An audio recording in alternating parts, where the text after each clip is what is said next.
headquarters of common sense. Talk Radio. Before we start our conversation, let's listen to the Prime Minister at PMQs today.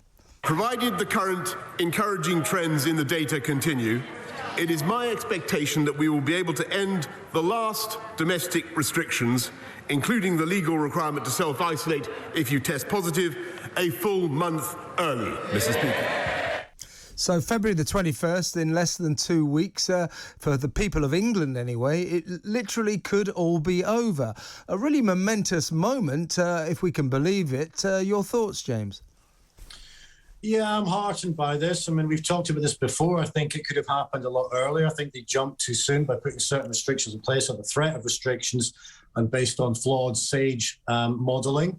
But we are where we are. And compared to a lot of countries across Europe and around the world, England are actually in a much better place. It actually feels like England are a bit of an outlier right now.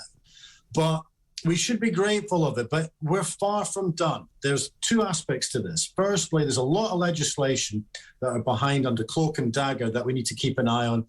Aspects regarding sort of online security, aspects regarding human rights reform, aspects. So they may well take away some of our freedoms in that when people aren't looking. The other aspect is it's not just about England. I mean, I'm obviously a Scot living in England, and I'm deeply concerned about some of the news that's just come out about Scotland tonight, whereby they're extending the emergency powers in Scotland for another 6 months. What is going on up there, James? I mean, it's unbelievable. We'll pick up this strain of the conversation in just a minute, but I just want to say that Mark Drakeford and Nicola Sturgeon are acting as if millions are dying from the bubonic plague. What on earth are they playing at?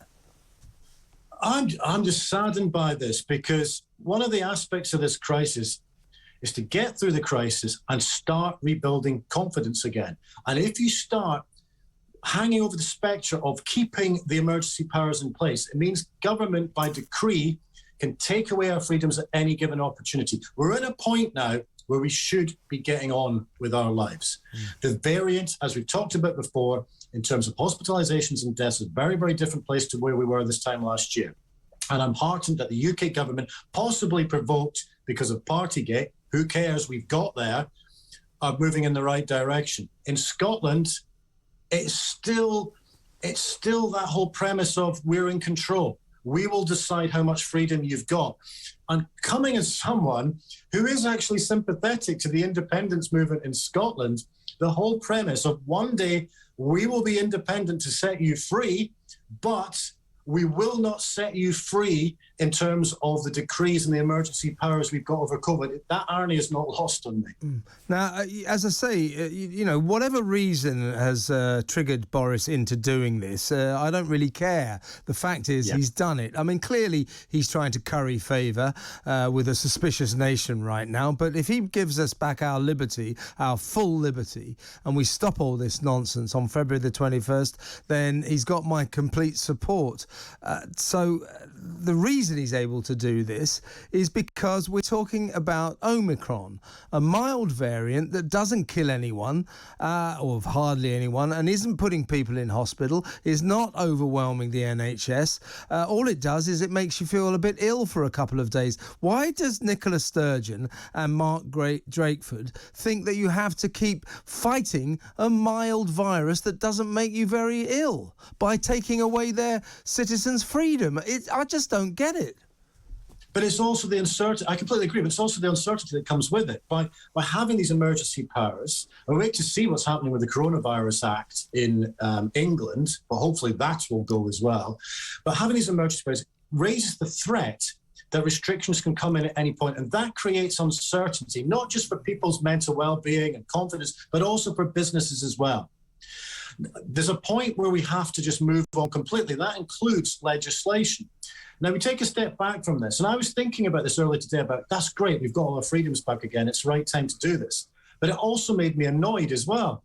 I was thinking back to what we've gone through over the last 18 months, 2 years, about in terms of what's happened with kids' welfare, in terms of mental health issues, in terms of businesses who couldn't trade through no fault of their own, in terms of the which we'll come on to, the backlog of waiting lists, the economy, all of these aspects.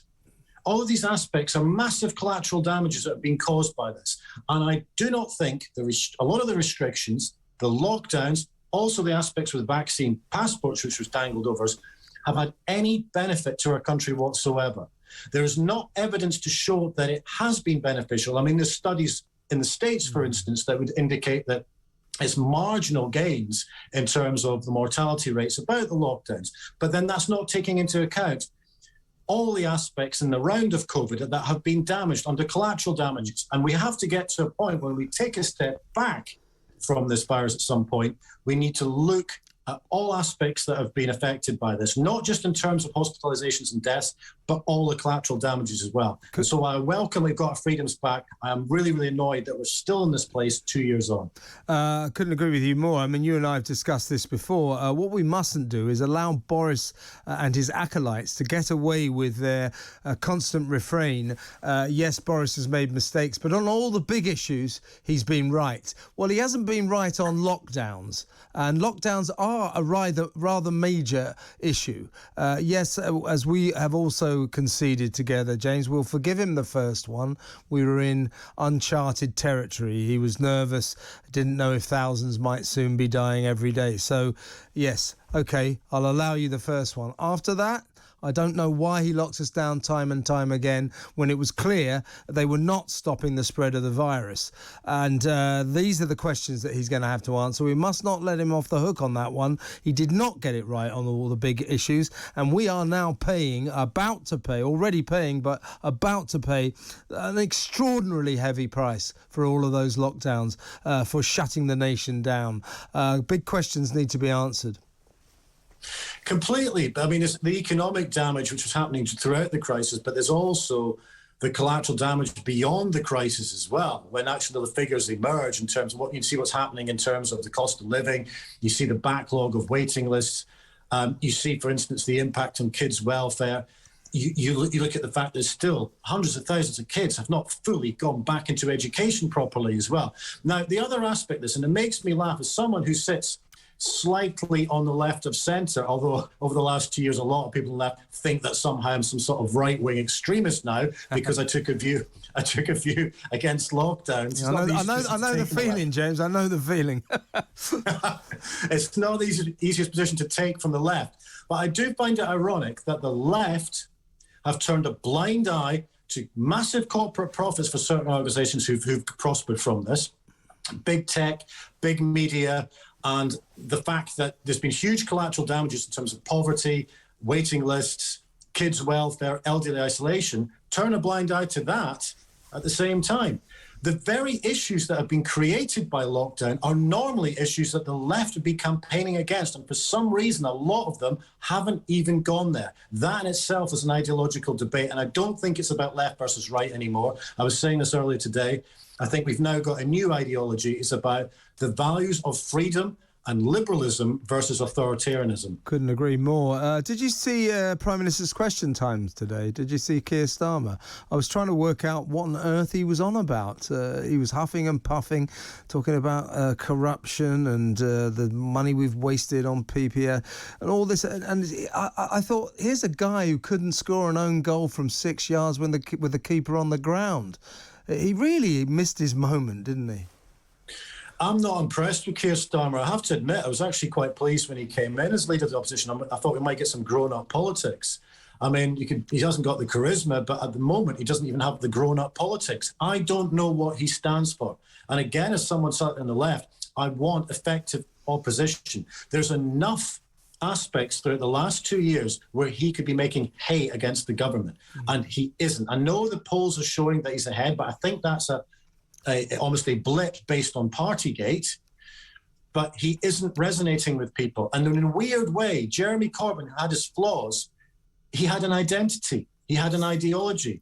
You could agree with it or you don't agree with it, but on most issues, you knew where you stood with Corbyn. And on Starmer, I don't think most people do. I think most people don't know really what his base is, what his objectives and strategies are, and certainly he doesn't seem to have the magic dust of charisma that reaches places that Labour need to reach to win the next election.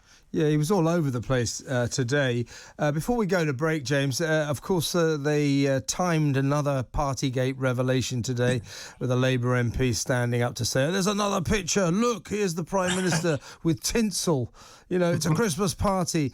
I mean, you know, I don't want to diminish the scandal of Partygate, but I'm afraid this is just one of the facts of life. The moment has passed, and when that picture emerged, the Mirror published it.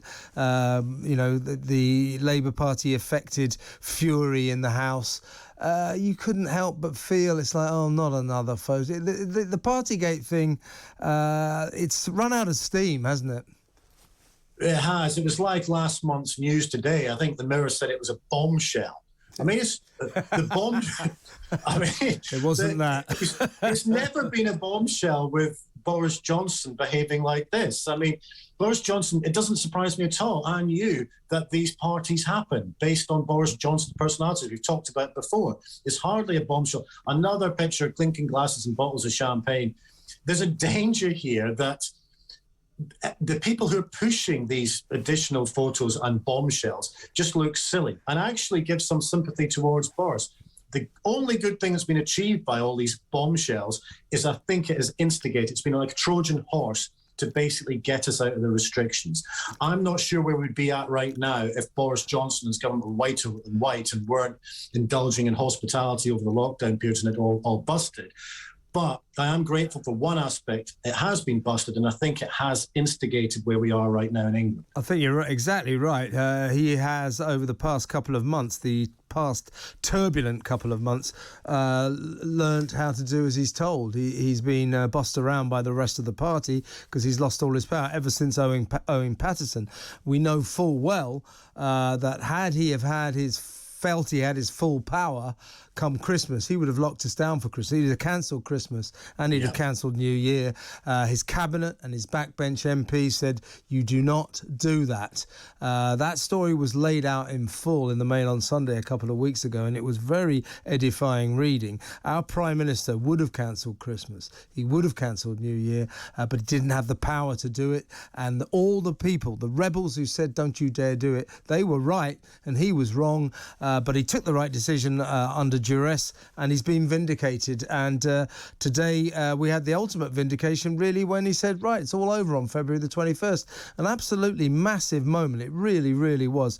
Good talk. Hot talk. Bold talk. Talk radio. Listen on your smart speaker. Watch it live on your smart TV. The world headquarters of common sense. Talk Radio.